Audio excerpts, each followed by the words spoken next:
नमस्कार दोस्तों, मैं हूं आपका होस्ट ऑफ दोस्त फरहान रशीद और आप इस समय देख रहे हैं हमारा YouTube channel profit x news. दोस्तों, आज आपके सामने वीओ नाउ का एक बहुत बड़ा अपडेट है। कोर्ट का ऑर्डर बहुत बेसब्री से इंतजार था। आज दोपहर में हमें ऑर्डर की कॉपी मिल चुकी थी, लेकिन हमारी लीगल की टीम उसकी समरी निकाल रही थी और उसकी सही अपडेट देने के लिए थोड़ा वक्त लग गया। अभी हम आपके सामने क्या हुआ कोर्ट में, पंजाब और हरियाणा हाई कोर्ट में क्या हुआ था। क्या वीएनओ जो है वो जीत गई या हार गई, अगर हार गई तो क्यों हारी, वो तमाम डिटेल्स आप लोगों को विथ एविडेंस विथ प्रूफ दिखाया जाएगा। हेडलाइंस देख करके तो आप लोगों को अंदाजा लग गया होगा कि अब वीएनओ के निवेशकों का क्या होने वाला है, यानी कि वीएनओ के इन्वेस्टर्स का रेंट आएगा या नहीं आएगा, ये तो आपको साफ साफ जो है नजर आ रहा है। अभी मैं ज्यादा वक्त नहीं लगाऊंगा, सीधे जो है मैं आपको ऑर्डर की कॉपी की तरफ लेकर चलता हूं और ऑर्डर की कॉपी आपके सामने जो है पहले तो दिखा देता हूं। ये देखिए, ये ऑर्डर की कॉपी है, ये ऑर्डर की कॉपी है, मैं आपको ये दिखा देता हूं। ऑर्डर की कॉपी पूरी पढ़कर जो है आपको सुनाई जाएगी।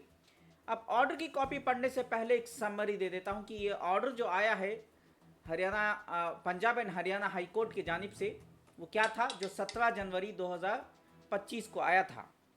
समरी ये है, आपकी स्क्रीन पे दिख रहा है, आप लोग दोस्तों देख सकते हो।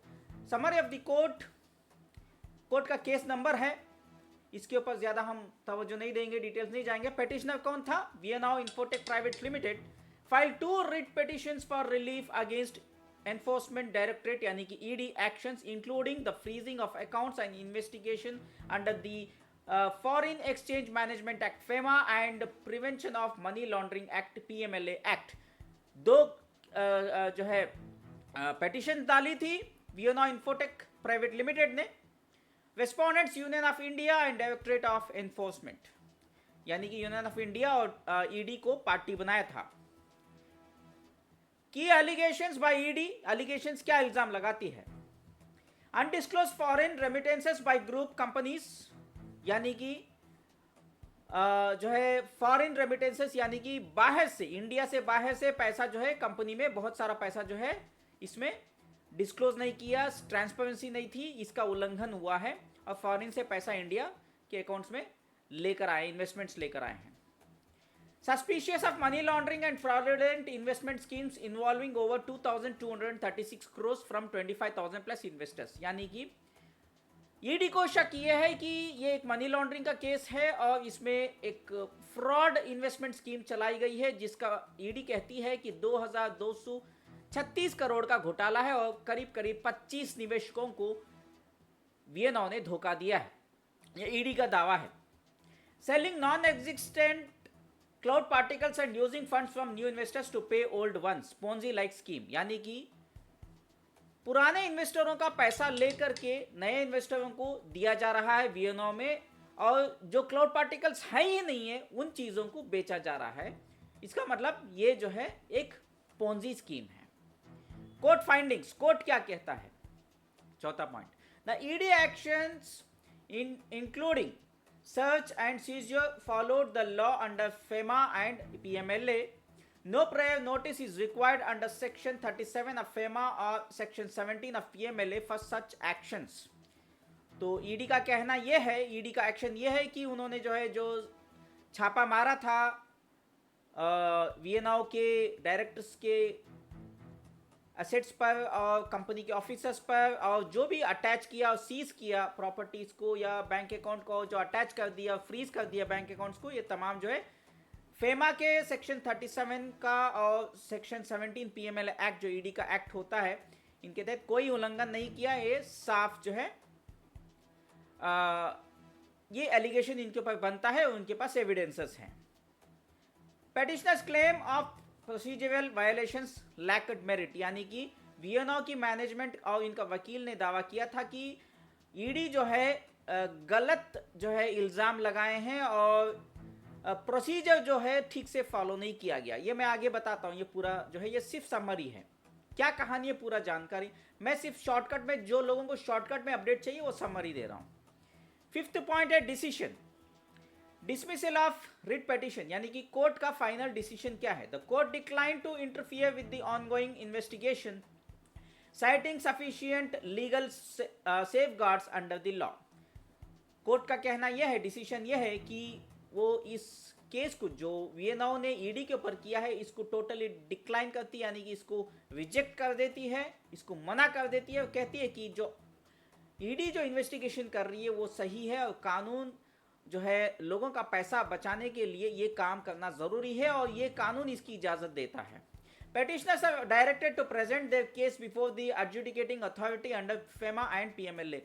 तो पेटिशनर्स यानी कि वीएनओ के मैनेजमेंट को ये कहा गया है, ये उनके वकील को ये कहा गया कि आप जो है जो नीचे के लोअर कोर्ट्स हैं, हाई कोर्ट में आने की ज़रूरत नहीं है, नीचे के लोअर कोर्ट्स में जो फेमा और पीएमएलए एक्ट के तहत आप पेटिशनर को जो है प्रेजेंट करें जो भी अथॉरिटी है उसके सामने, वहाँ पे जाकर के आप अपना कि जो आपकी जो डिफेंडिंग में अगर आप कहते हैं कि आप सही हो तो वहाँ पे जाकर के आप अपने तरफ से दलील पेश करिए फेमा और पीएमएलए एक्ट में। अभी उसका कोर्ट का ऑर्डर पढ़ूंगा मैं, कौन सा ईयर का एक्ट है क्या है, सारी डिटेल्स वहाँ पे ये शॉर्टकट में बता रहा हूँ। Pending applications in both petitioners are disposal, यानी कि जितने भी केसेस वीएनओ ने ईडी के ऊपर लगाए थे वो तमाम केसेस खत्म हो गए, खारिज कर दिए गए। Implication: the investigation will continue and the petitioners must address allegations at the designated forum। यानी कि इंडिकेशंस मतलब ये इन्वेस्टिगेशन जो है ये कंटिन्यू करेगी ईडी, इसमें कोई चेंजेस नहीं है, कोई रुकावट नहीं है, और जो पेटिशनर्स यानी कि वीएनओ जो है नीचे के कोर्ट में जो पीएमएलए की कोर्ट होती है वहाँ पे जा कर के वो चाहो तो पेटिशनर डाल सकते हैं, फिर से जो है जो ईडी के साथ जो भी कार्रवाई करना है अगर वो सही हैं तो वहाँ पे वो अपना कि ईडी ने तो इल्ज़ाम लगाया ना क्लाउड पार्टिकल्स थे ही नहीं, तो क्लाउड पार्टिकल्स इनके पास जितना इन्वेस्टमेंट लिया वो इनके पास थे और इनको इनका इनकम आ रहा था, ये इसकी टोपी उसके सर नहीं डाल रहे थे, ये उनको पीएमएलए कोर्ट में बताना पड़ेगा। ये कोर्ट ने फाइनली वर्डिक्ट दिया है, तो स्टे ट्यून्ड। और इसका मैंने ग्रुपों में, हमारे व्हाट्सएप ग्रुप और हमारे टेलीग्राम ग्रुप में हमने ये इसका इंग्लिश, हिंदी और पंजाबी किसी ने रिक्वेस्ट किया तो कन्नड़ा में भी हमने इसका ट्रांसलेशन समरी का निकाला है और ग्रुपों में शेयर किया है। अगर कोई हमारे टेलीग्राम ग्रुप में नहीं है तो नीचे कमेंट बॉक्स में टेलीग्राम की ग्रुप की लिंक दी जाएगी। ऑर्डर की कॉपी और ये समरी जो हमने प्रॉफिटेक्स न्यूज़ की जानिब से हमारी टीम ने तैयार किया है समरी, वो समरी दोनों ऑर्डर की कॉपी और ये दोनों टेलीग्राम के ग्रुप में मौजूद रहेगी, आप वहाँ से ले सकते हैं। Thank you. अभी हम आगे बढ़ते हैं, सीधा ये मैं बता देता हूँ एक बार, ये हिंदी का है, ठीक है, मीनिंग, और ये पंजाबी है और ये कन्नड़ा में है जो कर्नाटका के इन्वेस्टरों के लिए है, ये पंजाब एंड हरियाणा वाले इन्वेस्टर्स के लिए, ये हमारे यूपी, दिल्ली और हमारे भारत के नागरिकों के लिए है जो इन्वेस्टर्स हैं वीएनओ के, और ये इंग्लिश जिसको हिंदी नहीं आता है वो इंग्लिश में पढ़ ले सकते हैं, ये तीनों लैंग्वेज नहीं आती है तो वो इंग्लिश में पढ़ ले सकते हैं। अभी सीधा कोर्ट के ऑर्डर की तरफ आते हैं हम लोग, सीधा जो है देखिए दोस्तों, कोर्ट की ऑर्डर आपके सामने रखने से पहले मैं एक चीज़ बता देता हूँ, ये तो साफ है कि वीएनओ ये केस हार चुकी है और आज 9 बजे सुखविंदर सिंह जी जो है वीएनओ के जो सीईओ हैं वो लाइव आने वाले हैं, उनका प्रोग्राम तो देखिए, मुझे जहाँ तक लगता है ब्रेन वॉश करने की पूरी कोशिश किया जाएगा, तो आप लोगों से पूरा वीडियो देखने की अपील है। मैं ऑर्डर भी आपके सामने रख देता हूँ एज एविडेंस। हमारे चैनल का एक ये है पॉलिसी है कि हम पूरा एविडेंस के साथ बात करते हैं, प्रूफ के साथ बात करते हैं, तो मैं ऑर्डर भी आपको ग्रुप में दे दूंगा, टेलीग्राम के ग्रुप में, ये आप लोग देख सकते हैं। यहाँ पे देखिए, ये high court Punjab and Haryana Chandigarh VNO, फिर ये जो है यूनियन ऑफ इंडिया एंड ये पेटिशनर नंबर, ये सब चीज़ें जो है यहाँ पे लिखा हुआ है। फैक्चुअल बैकग्राउंड, पूरा बैकग्राउंड यहाँ पे है, ठीक है, इतना सारा चीज़ हमें पढ़ने की ज़रूरत नहीं, आप ग्रुप में देख ले सकते हो, ऑर्डर की कॉपी कोई भी देख ले सकता है। मैं सीधा इसको जो है ये कर देता हूँ। अब इन्होंने जो है, कंपनी ने जो है पेटिशन क्या डाला था कि 1990 एक्ट के तहत सेक्शन 13 का उल्लंघन हुआ है, ये 37 का ये हुआ है, वो फलाना ढिमकाना वो बता रहे थे, फेमा का जो है वो भी बता रहे थे। तो ईडी ने इन civil petition the quashing of specially the search and seizure conducted by ED on 26 November 2024 and quashing of the illegal act of freezing of the bank account of the petitioner company have been sought. यानी कि इन्होंने ये पूरा इनके ऊपर जो case लगा है उसको क्वैश करने के लिए, यानी कि इसको कैंसिल करने के लिए इनडायरेक्टली बोल सकते हैं, एक मोटा मोटा अगर समझने की कोशिश करें. In order to comprehend the issues involved in the present case, the relevant facts in the brief are required to be noticed. The ED initiated inquiries investigation under 1999 in respect of the group company XYZ. ये वो जो है कहानी यहाँ पे बताया गया है, और फाइनेंशियल ये वो सब जो है as found from the financial statement opposite foreign inward remittance has not been declared by ये करके ED अपना सारा चीज़ें जो है बताई है. और कौन सा वो ZRPPL जो है और एक कंपनी है इनकी G byte rental planet private limited, उस कंपनी का भी यहाँ पे जिक्र हुआ है, VNO इन्फोटेक प्राइवेट लिमिटेड. ठीक है, और ये पूरा हिस्ट्री यहाँ पे दिया गया है, उन्होंने क्या क्या पिटीशन डाला है ये आप ग्रुप में देख ले सकते हैं. इतना ज़्यादा हमें लंबा चौड़ा वीडियो बनाने की ज़रूरत नहीं है. दूसरे यूट्यूबर्स भी आपको ये पूरा जो है समझा देंगे. ठीक है, हमारा इतना जो है डिटेल में जाने की ज़रूरत नहीं है.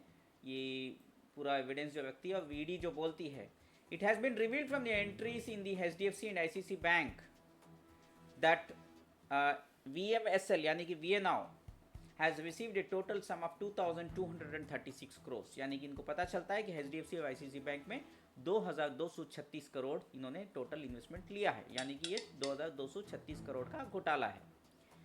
Actual capacity is at the total active server capacity of 2,701 cloud particles or 2,701 TB of cloud space, whereas they have sold particles of 1029294. यानी कि अगर इसको ठीक से बताया जाएगा तो 10,29,294 TB क्लाउड पार्टिकल्स VNOW ने बेचा है, ये ED का कहना है. और इनके पास सिर्फ और सिर्फ 2,701 ही जो है TB का पार्टिकल्स इनके पास थे. इन्होंने बेचा कितना? 10,29,294 TB as per MCA data.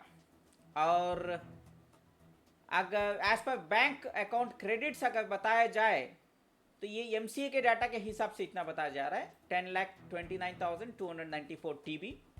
और बैंक अकाउंट के क्रेडिट से ये पता चल रहा है 54,000. एक सेकेंड, 5,422,074 बैंक अकाउंट के हिसाब से लग रहा है. 5,422,000 सॉरी 5,422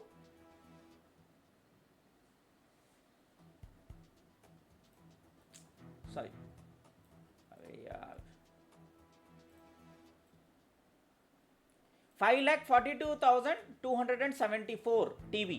ठीक है, उतना इन्होंने as per bank account credits जो है बेचा है करके ED का कहना है. ये MCA के रिकॉर्ड से ये पता चल रहा है, और ये बैंक रिकॉर्ड से ये ED ने पता लगाया है. Ultimately it is suspected that, यानी कि ये जो ZByte है, instead of receiving rental amount from the customers is receiving money from VIPL, which is subsequently being paid to the investors in the form of rent. In summary, the money collected from the new individuals of investors is being rotated and paid to them as monthly assured rental income. यानी कि ED का कहना है कि ZByte जो है वो ये VNOW से इन्वेस्टरों के ही पैसे, यानी कि कस्टमरों से रेंटल लेने की बजाय इन्वेस्टरों से ही जो पैसा इकट्ठा हो रहा है VIPL पे, वो पैसा जो है रेंट के नाम से देती थी. हालांकि वो नए इन्वेस्टरों से जो पैसा आ रहा है वो पुराने इन्वेस्टरों को देती थी, ये ED कह रही है. As per the statement of Nitin Srivastava, assured rentals to the previous individual investors were being paid from the investments received from the new investors. Nitin Srivastava जो है उनके स्टेटमेंट भी वही कहती है. It is suspected that a fraudulent investment scheme were returns are paid to the previous investors using the capital from the new investors rather than the profits earned by the operation is being carried out. After the registration of FIR and ECIR bearing number XYZ 25/11/2024 को was recorded for investigation under the provisions of the 2002 Act. यानी कि अब ये देखिए यहाँ पे ये आता है कि 2019 ये थोड़ा मुझे वापस पीछे जाना पड़ेगा. ये जो कंपनी का दावा था कि इन्होंने उल्लंघन किया 19 एक सेकेंड हाँ 1999 के एक्ट का उल्लंघन किया है सेक्शन 32 और ये करके बोल के इन्होंने बताया था और 37 फेमा का एक्ट बोल के बता रहे थे. तो यहाँ पे ईडी जो है नीचे जाती है और बोलती है कहाँ चला गया वो, नीचे चलते हैं एक बार. हाँ was recorded to 2002 एक्ट में इन्होंने कार्रवाई की है. The preliminary investigation revealed that more than 25,000 gullible investors have been sold data particles which had resulted in proceeds to the tune of 2,236 crore का घोटाला हुआ है, which may further increase during the course of investigation. और ये बढ़ भी सकता है. ये अमाउंट इतना बता रहे हैं, अभी मोटा मोटा दिख रहा है, ये इन्वेस्टिगेशन करेंगे तो इससे बड़ा घोटाला भी हो सकता है बोल के ED Punjab and Haryana high court में दावा पेश किया. During the such proceedings, the various incrementing documents were recovered and seized, which revealed that 67 bank accounts relating to the said group of companies and other related entities were used for rotating the money, and hence the accounts were ordered to be freezed under Section 17 IA of 2002 Act. यानी कि ED कहती है कि हमने account freeze जो किया है वो सेक्शन 17 के तहत किया है और 2002 ईपीएमएलए एक्ट जो है उसका 2002 एक्ट जो है वो इसका इजाज़त देता है. ये कानून इसका इजाज़त देता है. For further investigation, the summons was sent to the major shareholders and promoters on 30/10/2024. 30 अक्टूबर 2024 को उनको समन किया था, बुलाया गया था ईडी के ऑफिस में. 19/11/2024 रिकॉर्डिंग दे एंड 19/11/2024 दो डेट दिए थे. ठीक है. The statements were issued, but none of them joined investigation. कोई इन्वेस्टिगेशन में आया नहीं है, कोई जवाब नहीं दिया इन्होंने. Arguments forth by the learned counsel representing the parties had the learned counsel representing the parties at the length and with their able assistance perused the paper book. The learned counsels representing the petitioners submit that while carrying out search and seizure, ED has not followed the procedure and no prior notice before conducting search and seizure was issued to the petitioner company. It is further submitted that no intimation, notice or opportunity was given to the petitioner to explain their position, and seizure memos failed to disclose the reasons behind the search and seizure. The learned counsel representing the petitioners relies upon the judgment passed. तो उनका वकील कहता है वीएनओ का कि ये इन्होंने जो है हमें कंपनी के जो भी बैंक अकाउंट्स अटैच कर दिए, फ्रीज कर दिए और जो भी इन्होंने सीज़ किया, प्रॉपर्टीज़ को सीज़ किया है, जो भी चीज़ें इन्होंने जो है सर्वर्स को सब चीज़ें जो है सीज़ कर दिया और डॉक्यूमेंट्स को भी ये लेकर के गए. तो ये कानून जो का उल्लंघन किया है, ये बिना नोटिस के इन्होंने किया है करके इनका दावा था. अब मैं आपको जो है मेन चीज़ें जो बताता हूँ, एनालिसिस एंड डिस्कशन. दो द जुरिस्डिक्शन अंडर ये नहीं है, ये फाइनल कंक्लूजन पे आ जाते हैं, ज़्यादा इसको टाइम वेस्ट नहीं करेंगे. वादा बहुत सारा चला. Decision keeping in view the aforesaid decision, the writ petitioners are disposed of with the liberty to petitioners to present their case before the adjudicating authority under 1990 Act as well as 2002 Act. The miscellaneous application pending it any in both the writ petitions shall stand disposed of. तो provides ये line पढ़ना, ये paragraph पढ़ना ज़रूरी है. As already noticed, Section 5 of 2002 Act mandates the ED to file a complaint stating the fact of the such attachment before the adjudicating authority within a period of 30 days. The adjudicating authority is entitled to adjudicate the matter on receipt of a complaint before the adjudicating authority. All the stakeholders are entitled to participate and explain their position. The adjudicating authority is required to decide the matter in a time-bound manner. Against the final order of the confirmation of attachment, the appeal is maintainable before the appellate tribunal once the 2002 act itself provides for sufficient safeguards, it is not appropriate for this court to interfere in this matter. ये court जो है इसमें interfere नहीं हो सकती है करके साफ साफ जो है बता दिया है। ठीक है, तो ये पूरा ईडी का ऑर्डर का कॉपी आप लोग पढ़ सकते हैं। और एक और एक चीज़ बताना है कि यहाँ पे देखिए transfer of dealt section enables the director or the officer not been able to authorized by director to conduct search and seizure if on basis and information in his possession the competent authority has reasons to believe that any person has committed any act which constitutes money laundering or is in possession of any proceeds of crime involved in money laundering or is in possession of any property related to the crime. Section 17 also does not provide for a prior notice before conducting search and seizure. यानी कि पहले से ED को notice देने की ज़रूरत नहीं है, वो सरप्राइजिंगली कभी भी जाके छापा मार सकती है। पहले से नोटिस नहीं दे इनको जो है ऐसा कोई कानून नहीं है, क्योंकि सेक्शन 17 में ऐसा है। 2002 का एक्ट जो है सेक्शन 17 ये कहता है कि देखिए यहाँ पे सेक्शन चला गया कहीं,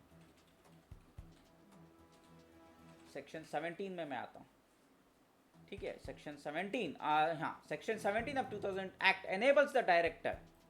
ठीक है, और यहाँ पे नीचे देखिए also does not provide for prior notice before conducting search and seizure। यानी कि कंपनी का दावा था कि ईडी ने जो छापा मारा और जो अकाउंट को फ्रीज किए ये बिना नोटिस के किए, इन्होंने कानून का उल्लंघन किया। ईडी का वादा ये था कि नहीं योर ऑनर, 2002 का एक्ट सेक्शन 17 ये कहता है कि बिना नोटिस के हम छापा मार सकते हैं, बिना नोटिस के अगर हमें लग रहा है कि इसमें घोटाला हुआ है तो हम बिना नोटिस के भी अकाउंट फ्रीज कर सकते हैं। इसीलिए कोर्ट ने कहा कि नहीं, ये सही है, ईडी सही है, ईडी की जानकार ईडी जो है सही काम कर रही है, उनको इन्वेस्टिगेशन आगे करना चाहिए। लेकिन एक बात है कि वीएनओ को एक चीज़ की इजाज़त दी गई है कि वो जो है लोअर कोर्ट पीएमएलए कोर्ट में जाएं और पीएमएलए एक्ट का और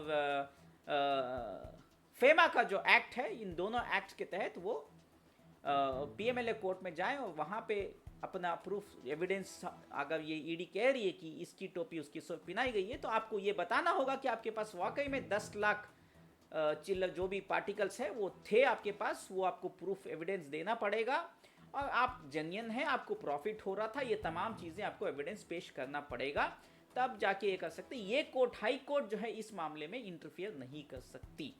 साफ साफ उन्होंने क्लियरिटी बता दिया है। तो ये था ओवरऑल तात्पर्य, जो भी आज का आउटकम है, जो भी आज की हियरिंग हुई है। तो आज 9 बजे हमारे सुखी बाबा आ रहे हैं और मैंने तो ऑर्डर की कॉपी डायरेक्ट आप लोगों के सामने पढ़ कर के सुना दिया है। और कुछ लोग होते हैं जो अपलाइनर्स होते हैं या ये सुखी बाबा के दलाल होते हैं, वो हमारे पर एलिगेशंस लगाएंगे और हमारे पास सवाल उठाएंगे, तुम वकील हो क्या, फलाना ढिमकाना, ये वो सब चीज़ें बताएंगे। लेकिन मैं आपको एक चीज़ बता देता हूँ कि इनके लिए भी जवाब हमारे पास है। अगर आपके सुखी बाबा को ऐसा लगता है कि प्रॉफिट एक्स न्यूज़ का रिपोर्टर या सीईओ जो है वो अगर गलत खबर दे रहा है और लोगों को गुमराह कर रहा है, तो वो मेरे पे डेफॉर्मेशन केस फाइल कर सकते हैं। उनको उसका कानून इजाज़त देता है, तो उनको बोलिए कि हमारे चैनल के ऊपर जो है वो केस कर सकते हैं, तो वो केस कर दें। बस इतना कहते हुए इस वीडियो को मैं बेखत्म कर रहा हूँ। और हमारे दर्शकों से बताया जाता है कि वीएनओ की एक टेलीग्राम की ग्रुप है, वो टेलीग्राम की ग्रुप में ज्वाइन कर लीजिए। हम वहाँ पे डिस्कस और आपको लीगल गाइडेंस जो भी चाहिए वो ज़रूर देंगे। आगे आपको जो भी करना है, कानून के क्या क्या स्टेप्स उठाने, तमाम चीज़ें पहले भी डिस्कस हुई हैं। लेकिन हम सुखी बाबा का लाइव प्रोग्राम देखने के बाद फिर आज नाइट को वापस से लाइव प्रोग्राम होगा। उस लाइव प्रोग्राम में हम गूगल मीट की लिंक भी देंगे, आप उस लिंक के ज़रिए ज्वाइन हो जाइए और आगे हम लीगल स्टेप्स क्या लेना है वो तमाम डिटेल्स उस लाइव प्रोग्राम में डिस्कस करेंगे। फिलहाल आपसे इजाज़त मांगी जाती है। आपका Farhan Rashid, profit x news. शुक्रिया।